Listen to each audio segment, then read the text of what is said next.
Sean, wait! Sorry na late ako. Buti naabutan pa kita. Jeff, kung gusto mo lang ako paalisin o layuan ka, sana sinabi mo na lang. Ha? Nahuli lang naman ako kasi merong humarang sa Zef, akin na... kumalat na sa school na bumagsak ako. Akala ko ba sikreto lang natin dalawa yun?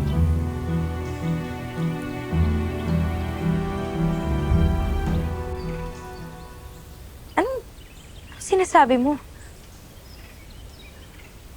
To, nagpa-viral na. Nanganganib na ring mapatalsik from Maca A dahil sa naglalagapakang mga grades. Sean, maniwala ka, wala akong kinalaman dyan. Zef, ikaw lang sinabihan ko. Sana lumilit yung tingin ko sa sarili ko eh.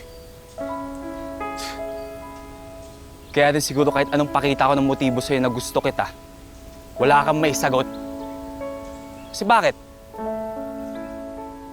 Di ako pasok sa standards mo? Di ba, Zef?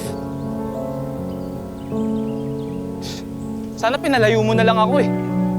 Kaysa pinamukha mo sa akin na di ako karapat-dapat sa'yo.